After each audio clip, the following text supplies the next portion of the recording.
अल्लाह ने अपने महबूब को मेराज पर बुलाया तो रात में बुलाया, सारी दुनिया को सुलाकर। कुरान का नुज़ूल शौहर अच्छा मिल जाए तो ससुराल वाले अच्छे नहीं मिलते, और अगर ससुराल अच्छा मिल जाए तो शौहर अच्छा नहीं मिलता। कितनी एक दिन एक चूहा रोते हुए हजरत गौस पाक के पास आया। वह बोला, हुजूर, मैं शांति से जीना। मुस्कुराकर बोले, जो अपनी असलियत भूल जाता है वह चाहे बाहर से कितना भी ताकतवर क्यों ना दिखे, वह एक दिन एक चूहा रोते हुए हजरत गौस पाक के पास आया। वह बोला, हुजूर, मैं शांति से जीना। कुरान में एक कौम का जिक्र है जिसकी तबाही आज तक इंसानियत के लिए एक रहस्य बनी हुई है। याजूज और माजूज, वो कौम जिनकी दहशत से जमीन अपने साथियों के साथ पहाड़ों पर शरण लेंगे और अल्लाह से दुआ करेंगे। तब अल्लाह एक कीड़ा भेजेगा जो याजूज माजूज की गर्दनों में घुस जाएगा और वे मेरी बीवी नाराज रहने लगी।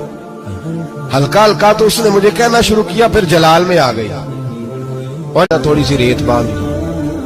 घर की दीवारें छोटी छोटी थी। मैंने कहा, बीवी ने देखा ना खाली हाथ आया है तो अंदर से शोर करेगा कुछ। तो कहती है, मेरी तरफ देख के कहने लगी, पता नहीं आज किस करीम की मजदूरी करने चले गए थे।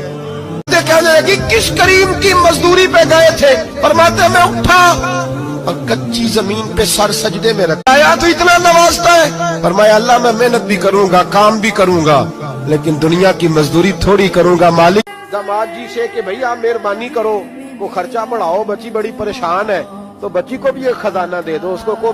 मेरे नबी पाक सल्लल्लाहु अलैहि वसल्लम ने फरमाया, जिस घर में सूरत बकरा पड़ी जाए, जिन तो क्या शैतान भी दौड़ जाता है। एक सहाबी ने कहा, एक ऐसा इंसान जो समंदर से मछली निकालकर सीधा सूरज के पास से भूनकर खाता था, इसका नाम था औज बिन अनाक। कहते हैं ये हम सब की ज़िंदगी में ऐसे मराहिल आते हैं जहां हम डिप्रेशन का शिकार हो जाते हैं और परेशान हो जाते हैं। हमें कोई एग्जिट नजर।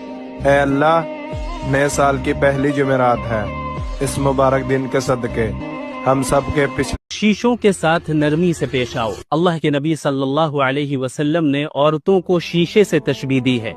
शीशों के साथ नरमी से पेश आओ। अल्लाह के नबी सल्लल्लाहु अलैहि वसल्लम ने औरतों को शीशे से तशबीह दी है।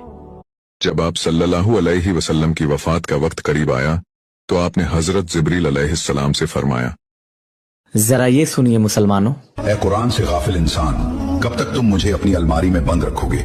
मैं तुम्हारे लिए उतर पकड़ लिए और सख्त लहजे में पूछा, तुमने उन्हें रोक क्यों न लिया? इस पर हारून अलैहिस्सलाम रोते हुए बोले, ऐ मेरे। साबित है कि अगर किसी मरीज को तवील अरसे तक एक ही हालत में रहना पड़े तो कमर या जिस्म पर जख्म न बनने के लिए जगह हवादार होनी चाहिए। और हकीक पर उभर गई। उसने कुत्तों की जिस्मानी बनावट, फिजियोलॉजी का मुताला किया और हैरत अंगेज तौर पर दरियाफ्त किया कि कुत्तों की जल्द के नीचे जब हजरत मूसा अलैहिस्सलाम बनी इसराइल को समुंदर चीरकर आजाद करवा चुके थे, अल्लाह ने उन्हें कोह तूर पर बुलाया और 40 रातें